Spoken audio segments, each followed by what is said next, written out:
Today we're going to be looking at, quote, real world situations, real world scenarios, basically word problems where you have to write and solve a system of equations. Now, some of you, this makes you really nervous. And notice I didn't just give you a word problem and say, go for it. I'm giving you this table and I'm going to teach you how to use this table to help you organize all of the information provided to you in the word problem so that it's easier to write the equations and then solve them. So this one says, a caterer is planning a party for 64 people. The customer has $150 to spend. A $39 pan of pasta feeds 14 people, and a $12 sandwich tray feeds 6 people. How many pans of pasta and how many sandwich trays should the caterer make? So first thing we need to figure out is X and Y. And your last sentence often clues you into what X and Y should be. So X is going to be the number of pans of pasta. And Y is going to be the number of sandwich trays.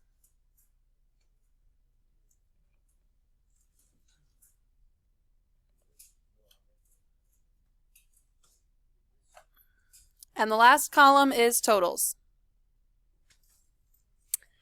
Okay, now this first box is actually just extra. It's just there because when we make the table, it's just kind of there.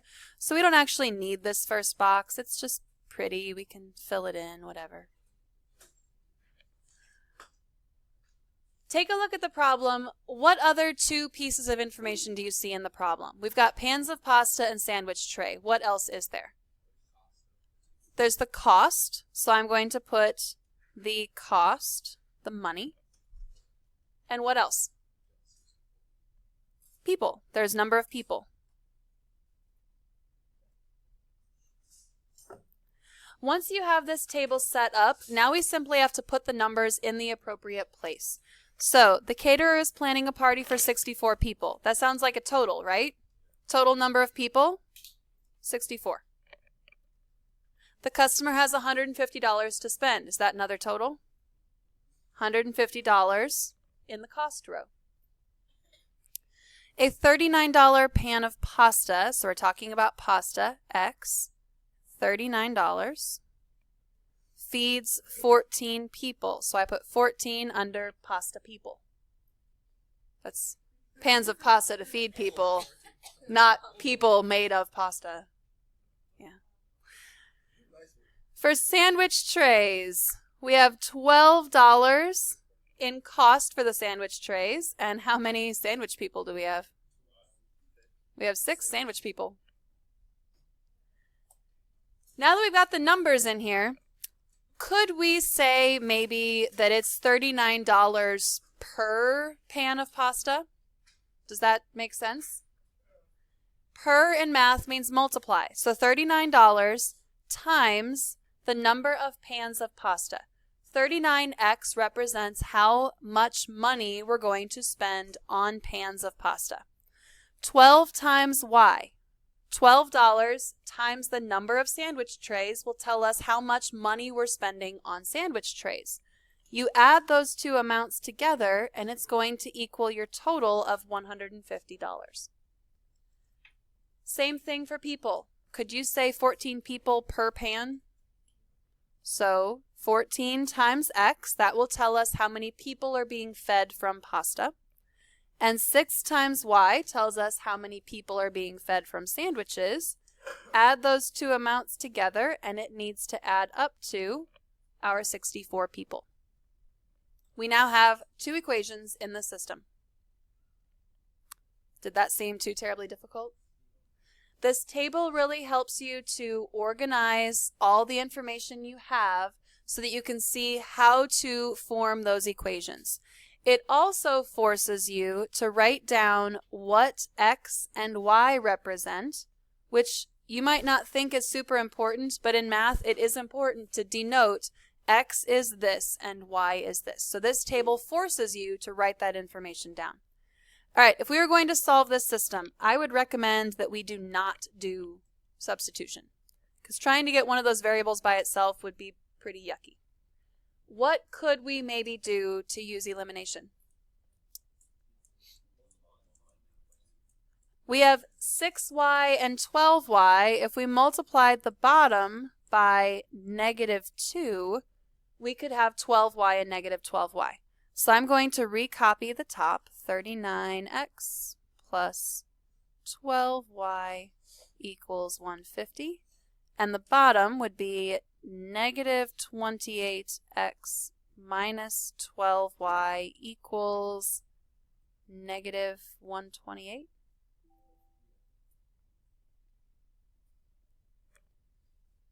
Okay. What is 39 plus a -28? 11x. 12y plus a -12y is 0. And 150 plus a -128.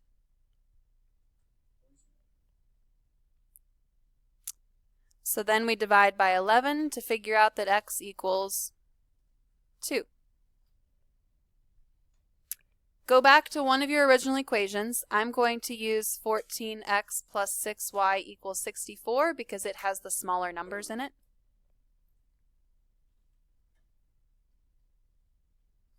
And plug x equals 2 in to solve for y. Be careful that your y doesn't start looking like a 4. I made that mistake first hour. Make sure your y doesn't look like a 4. I thought that was 64 when it was 6y. Just be careful with that.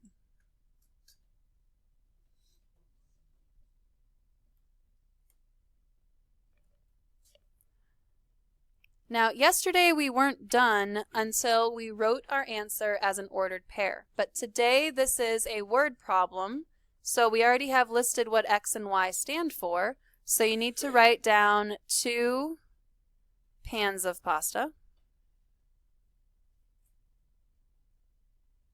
and 6 sandwich trays.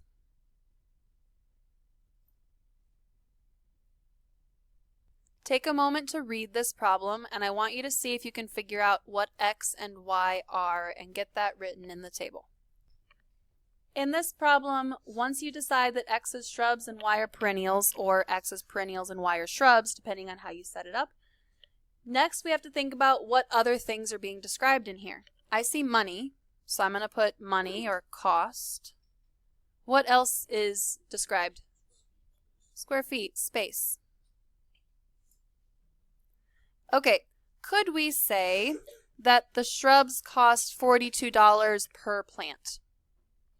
So, 42 times the number of shrubs, x. We could also say that shrubs require 16 square feet of space per plant, so 16x. What should we do for the y's?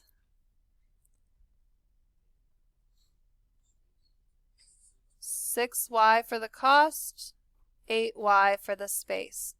These are added together and equal a total of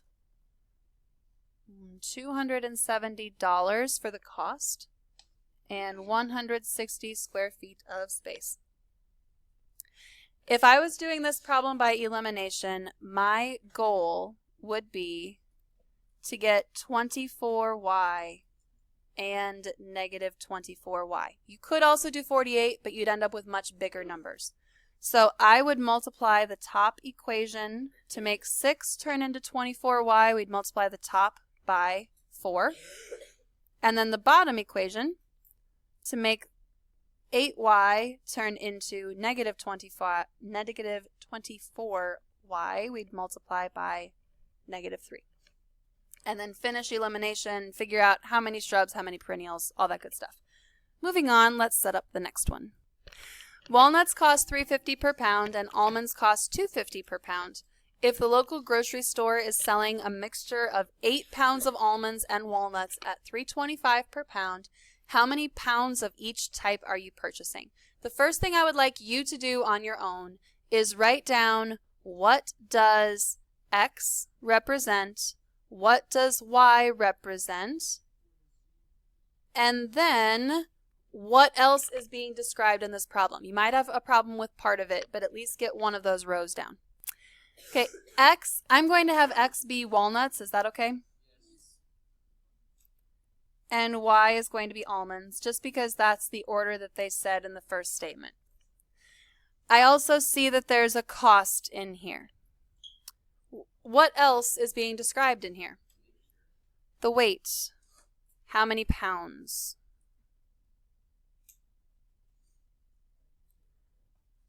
Okay, so cost for walnuts is $3.50 per pound, so times x.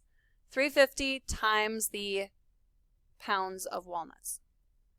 The almonds cost $2.50, so 250 times however many however many almonds are in there. And that has to add up to the total amount that we are spending. What is that total cost?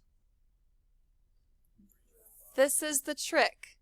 It's not $3.25, it's $3.25 per pound for 8 pounds. So $3.25 per pound times 8 pounds ends up being $26. So they're going to sell a mixture that is 8 pounds for $3.25 a pound. That means that 8-pound mixture is going to cost a total of $26. So that amount goes there. That's the trick in this problem. They don't actually tell you what the total is, but they tell you the information that you need to figure out what the total is. Now for weight, I know that the weight has to add up to 8 pounds. But what do I put in these other two boxes?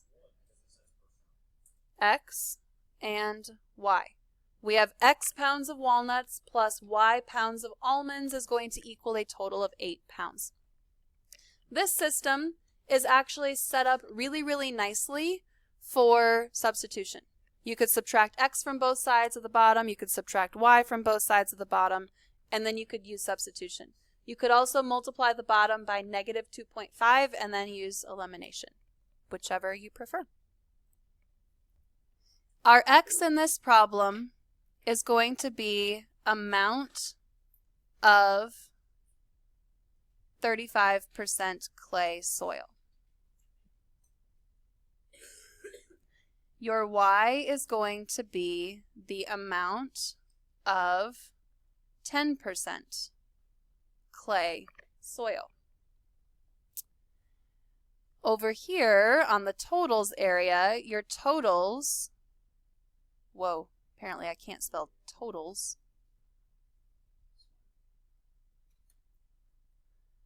are going to have to do with 17% clay. Now in here we have information about the percent makeup of the soil. We also are going to need information about the amount of the soil. And the amount happens to be in cubic feet. So the 35% soil, I'm going to do 0.35 times X. 0.35 times the amount of that soil. That's going to tell us how much of that X soil is actually clay. 0.10 times Y, or just 0.1 times Y, is going to tell us how much of the Y soil is actually clay. When we add those together, it's going to tell us how much of our total amount is actually clay. So our total is 10 cubic feet of soil, and we want it to be 17% clay. So how much actual clay is that going to be? We need to do 0.17 times 10, and that will give us how much actual clay is in our 10 cubic feet of soil. So 0.17 times 10 is 1.7. That is your total. It's kind of like the almond and walnut combination problem, you have to multiply that out to get